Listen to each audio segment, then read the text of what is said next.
Hey guys, welcome back to my channel. तो आज की इस वीडियो में मैं आपको एक्सप्लेन करने वाली हूँ 2026 में आई मूवी बॉर्डर 2। तो चलिए विदाउट वेस्टिंग टाइम मूवी का एक्सप्लेनेशन स्टार्ट करते हैं। तो मूवी स्टार्ट होती है 1971 से, जहां हम जम्मू कश्मीर को देखते हैं, जहां पर काफ़ी ज़्यादा टेंशन चल रहा था क्योंकि वहां पर कुछ घुसपैठी पाकिस्तान में घुस आए थे और वहां पर कब्जा करना चाहते थे। तभी उनका सामना होता है कर्नल फतेह सिंह से, जो कि अपनी टीम के साथ वहां पर पहुंच जाता है और घुसपैठियों पर अटैक करने लगते हैं। अब जिस तरह से फतेह सिंह सब कुछ कंट्रोल कर रहे हैं, यह देखकर तो घुसपैठी काफी परेशान और डर जाते हैं और वहां से भागने की कोशिश करने लगते हैं। अब रास्ते में काफी ज्यादा लैंडमाइंस और वो घुसपैठी कंटिन्यूअसली इन लोगों पर गोलियां चला रहे थे। अब यह देखकर फतेह सिंह और उसकी टीमें रोकती है और वह कंटिन्यू उन घुसपैठियों को मारने में लग जाती है। अब ऐसे में फतेह सिंह भी अपना पैर लैंडमाइन पर रख देते हैं, बट इसके बाद भी एक घुसपैठ को मारते हैं और उनकी बॉडी उस लैंडमाइन पर रखकर वहां से निकल जाता है। इस तरह से फतेह सिंह की जान बच जाती है। साथ ही वो पाकिस्तानी घुसपैठियों को वारंट करता है कि वो आइंदा इंडिया की तरफ ना देखें। जिसके बाद हम पाकिस्तानी हेडक्वार्टर्स को देखते हैं, जहां पर पाकिस्तानी आर्मी प्लान कर रही थी कि वो किस तरह से इंडिया पर हमला कर सकते हैं। अब उनका प्लान पूरी तरह से तैयार था।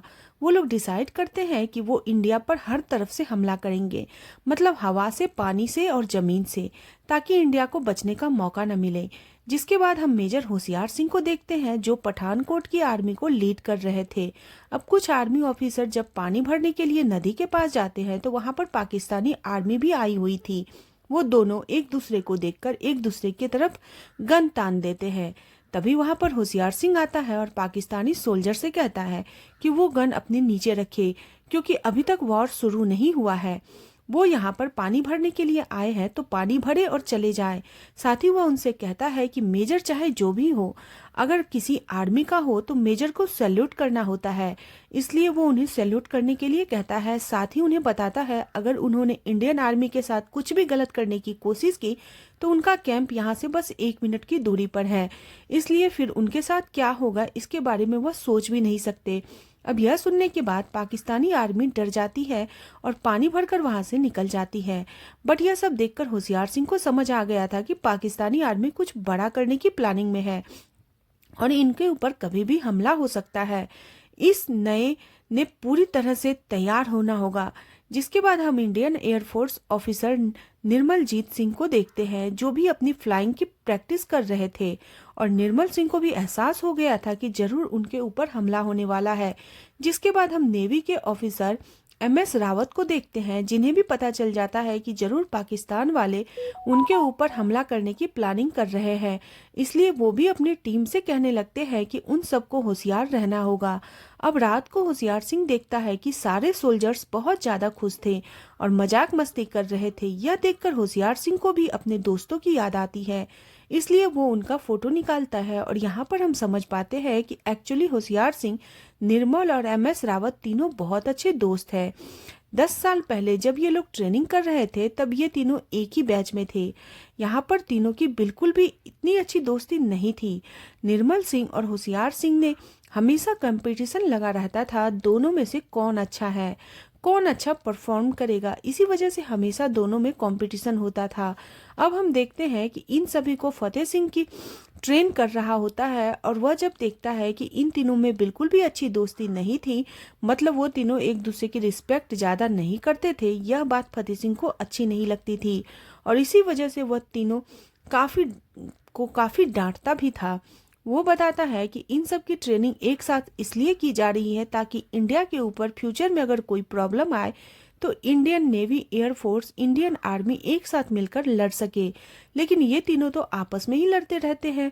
यह सुनने के बाद यह तीनों आपस में लड़ना बंद कर देते हैं। अब यहाँ पर हमें पता चलता है कि होशियार सिंह की फैमिली से कोई भी नहीं था। एक्चुअली में होशियार सिंह के पापा एक आर्मी ऑफिसर थे और वह भी शहीद हो गए थे। जिसके बाद होशियार की माँ की भी डेथ हो गई थी, जिसकी वजह से होशियार को कभी किसी की चिट्ठी नहीं आती थी। अब यह बात जब निर्मल सिंह और रावत को पता चलती है तो उन्हें काफी बुरा लगता है, इसलिए वह डिसाइड करते हैं कि अब से होशियार सिंह को भी लेटर आएंगे। इसलिए वो अपनी फैमिली से कहते हैं कि वह भी होशियार सिंह को लेटर भेजे और उसे अपनी फैमिली का हिस्सा बनाए। अब होशियार सिंह के लिए भी लेटर आता है। यह देखकर होशियार को काफी अच्छा लगता है। यहीं से तीनों की दोस्ती शुरू हो जाती है। और यहाँ पर निर्मल की फैमिली बात करें तो निर्मल की फैमिली से उसकी बहन और उसकी माँ थी। तो वहीं रावत की फैमिली में उसकी वाइफ और उसके बच्चे थे। तो वहीं हम फतेह की वाइफ सिमी को देखते हैं, जो अपने बेटे अंगद से कह रही थी कि वो आर्मी ऑफिसर ना बने। एक्चुअली में अंगद भी अपने पापा की तरह एक आर्मी ऑफिसर बनना चाहता था, लेकिन सिमी को इसमें काफी खतरा नजर आ रहा था, इसलिए वह उसे मना कर रही थी। फतेह को समझाने पर आखिरकार वो मान जाती है, जिससे अंगद काफी खुश हो जाता है। जिसके बाद हम होशियार सिंह को देखते हैं कि जिसके नाम की एक चिट्ठी आती है, और यह देखकर वो काफी खुश हो जाता है। यह देखकर सब लोग भी शॉक्ड हो जाते हैं, क्योंकि होशियार सिंह का तो कोई नहीं था, फिर उसके नाम की चिट्ठी कहाँ से आ गई। यहाँ पर हमें पता चलता है कि होशियार सिंह जब छोटा था तो उसकी दादी ने उसकी एक लड़की से शादी करवा दी थी। अब होशियार सिंह को वो लड़की दोनों ही बड़े हो गए थे, इसलिए लड़की के घर वाले चाहते थे कि होशियार अपनी वाइफ को लेकर जाए। यह सुनकर होशियार भी काफी खुश था और वो अपने घर जाता है ताकि वो शादी कर सके। अब यहाँ पर वो पहली बार अपनी वाइफ को देखता है, जो कि देखने में बहुत ही ज्यादा खूबसूरत थी।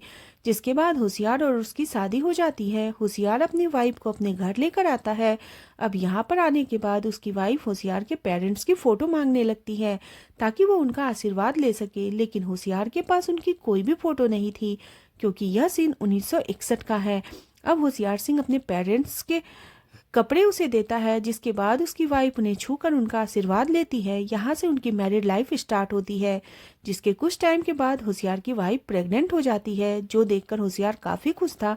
अब एक दिन रक्षाबंधन के दिन निर्मल की बहन होशियार को राखी बांधने के लिए आती है, जहाँ पर वह होशियार से कहती है वह लोग चाहते हैं कि निर्मल भी शादी कर ले। उसके लिए उन्होंने एक लड़की भी देखी है, लेकिन निर्मल उस लड़की से मिलने नहीं जा रहा है। अब यह सुनने के बाद होशियार उनसे कहता है कि वो निर्मल को झूठ बता दे कि उस लड़की ने उसे रिजेक्ट कर दिया है, क्योंकि निर्मल इस बात को बर्दाश्त नहीं कर पाएगा। अब यह सुनने के बाद निर्मल की बहन ऐसा ही करती है। निर्मल को जब पता चलता है कि किसी लड़की ने उसे रिजेक्ट किया है, तो वो तुरंत उसके घर पर जाता है, जहाँ पर वो जब पहली बार अपनी होने वाली वाइफ को देखता है तो उसे वो बहुत अच्छी लगती है। फिर कुछ दिनों के बाद उसकी भी शादी हो जाती है। शादी के बाद ये तीनों ही दोस्त बहुत ज्यादा खुश थे, बातें कर रहे थे। तभी उन्हें पता चलता है कि उन्हें वापस अपनी ड्यूटी ज्वाइन करनी होगी, क्योंकि बॉर्डर्स पर अटेंशन बढ़ गए थे। इस वजह से सारे सोल्जर्स की छुट्टियां कैंसिल कर दी गई थी। अब यह सुनने के बाद सभी के घर वाले काफी अपसेट हो जाते हैं, लेकिन फिर इन्हें वापस अपनी ड्यूटी तो ज्वाइन करनी ही थी, इसलिए यह लोग अपने घर से वादा करते हैं कि वह जल्दी घर वापस आएंगे। यह बोलकर वह लोग अपनी ड्यूटी ज्वाइन करते हैं। जिसके बाद हम फतेह सिंह को देखते हैं, जिसे पता चलता है कि पाकिस्तानी आर्मी ने एक गांव पर हमला किया है, वहां पर आर्मी ऑफिसर्स को मारा था। अब यह बात फतेह सिंह को पता चलती है तो वह बहुत गुस्से में आ जाता है और डिसाइड करता है कि इन सभी लोगों को वह यहाँ से निकालेगा। जिसके बाद वो अपनी टीम के साथ उसे मिलकर हमला करता है। साथ ही वो लैंडमाइंस भी बिछाने लगता है ताकि आइंदा कोई इस सरहद को पार न कर सके। अब फतेह सिंह पाकिस्तानी रेडियो ऑपरेटर को भी मार देता है, जिसके बाद वह कॉल पर बात करता है और पाकिस्तान वालों को वार्न करता है कि वह आइंदा उनके देश में घुसने की कोशिश न करे। तो वहां से एक पाकिस्तानी आर्मी ऑफिसर फतेह सिंह से कहता है उसे याद होगा कि उसके बेटे को भी उसी ने मारा था। अब यहाँ पर हमें पता चलता है कि फतेह सिंह का बेटा भी एक वार के दौरान मारा गया था, और वह पाकिस्तानी आर्मी ऑफिसर फतेह सिंह को बताता है कि उसी ने उसके बेटे अंगद को मारा था, बहुत ही तड़पा कर मारा था। यह सुनने के बाद फतेह सिंह को गुस्सा तो बहुत आता है, लेकिन वो अभी कुछ नहीं कर पाता।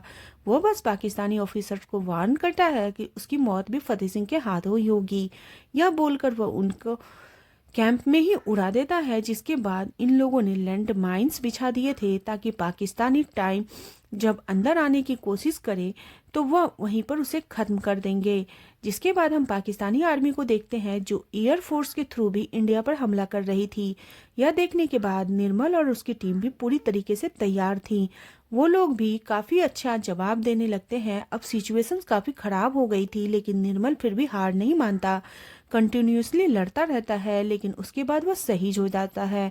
जिसके बाद हम रावत को देखते हैं, जिसकी शिप पर भी पाकिस्तानी सबमरीन हमला करने लगते हैं, जिसकी वजह से शिप में पानी भर रहा था। यह देखकर रावत और उसकी टीम मिलकर किसी तरह से रेस्क्यू करने में लग जाते हैं, लेकिन पानी काफी तेजी से बढ़ रहा था। साथ ही सबमरीन ने इसके ऊपर हमला भी हो रहा था। अब यह लोग फाइट बैक करने लगते हैं, जिसके बाद अब पाकिस्तानी सबमरीन पर बम डालता है, जिसकी वजह से वहाँ पर ब्लास्ट होता है और पानी सबमरीन पर भरने लगता है। इस वजह से सबमरीन ऊपर आता है, जो देखकर रावत फिर से सबमरीन पर अटैक करता है, उसे बर्बाद कर देता है। लेकिन इस चक्कर में रावत को भी बहुत ज़्यादा चोटें आई थी, वह भी शहीद हो जाता है। अब इस सब के बारे में जब होशियार को पता चलता है तो वह बहुत बुरी तरीके से टूट जाता है, क्योंकि एक साथ उसने अपने दोनों दोस्तों को खो दिया था।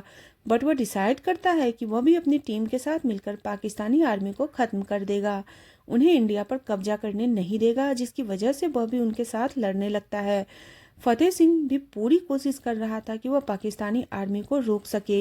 एक्चुअली इन लोगों ने जो लैंड माइंस का प्लान बनाया था वो फ्लॉप हो जाता है, क्योंकि पाकिस्तानी आर्मी अंदर नहीं आती, वह बाहर से ही फायर करने लगती है, क्योंकि उन्हें लैंड माइंस के बारे में पहले से ही पता चल गया था और इस वजह से वह बाहर ही अटैक कर रहे थे।